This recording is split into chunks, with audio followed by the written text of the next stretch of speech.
Caused a bit of a furore this week, though, Ron. And the old 147. Were you deliberately ruffling a few feathers for us on Monday, were you? There was no highest break prize. I got the bump through early on in the season. I could see that they were putting no prize money up. But to be honest, I was playing that bad. I just thought I need something to turn me on. And I thought, what better way to think, right, I'm just going to go for a maxi from the first red, let everybody know that I'm going for it. and I never pot the black.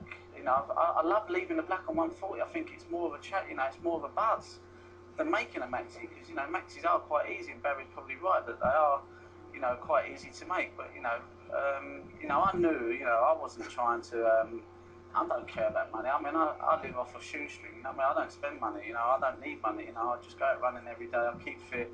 I don't go out nowhere. I'm a bit of a hermit, and I enjoy playing snooker now and again. And so money's not a thing for me, but I just like kind of winding a few people up. Well, you did, but to be fair, there's a lot of people that would bite your hand off for £4,000. Yeah, well, I'll give it to charity. Well, I knew you were going to say that. Because I'm really not bothered about money, you know.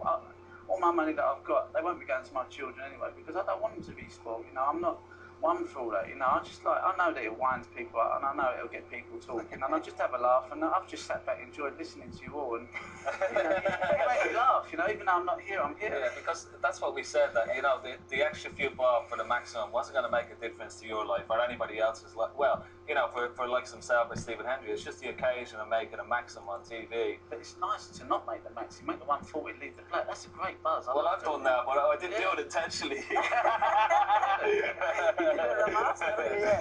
done it with Hendry. I was about 16. I thought, how can I impress the legend and the man himself? Like, he's my hero. And I thought, I know what, I'll make a 140 and leave the black. He might be impressed by it.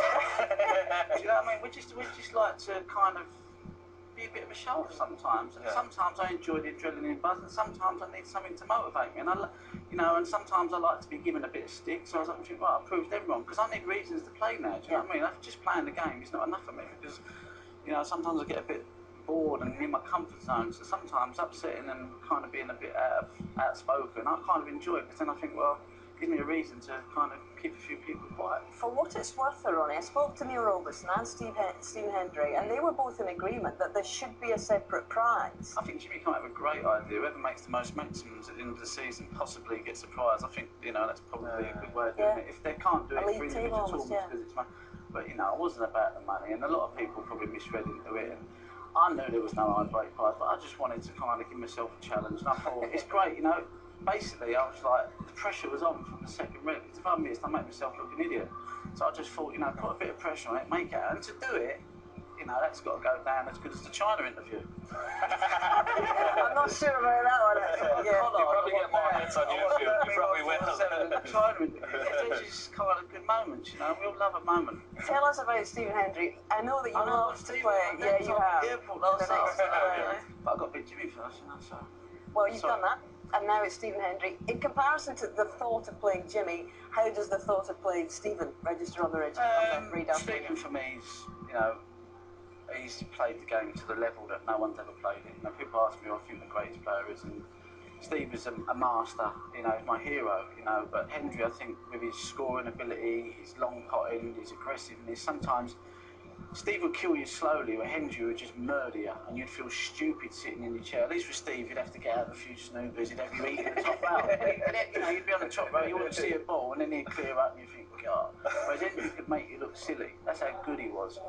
And for me, you know, if he could still produce a bit of consistency, he would win tournaments, and I'd love to see him do it, because I love Steve, and I think he's a class actor, class player, class person. I just hope he doesn't do it against me and make me look stupid. But he is a fantastic, he's one of our greatest sportsmen we've ever had, along with Steve. You know, they both probably pushed. The reason why Hendry was so good was because of Steve. You know, he raised the bar, and, you know, Steve and Hendry on their game. I'd love to watch that game again. That'd be great. You know, like Joe Davis against Steve Davis, Joe Davis against Hendry. That'd be fantastic if you could make that happen when they're all in their prime. Well, we've had another one in that kind of bracket today, you against Jimmy. We've thoroughly enjoyed it. I'm not a legend. Yeah, They're legends, mate.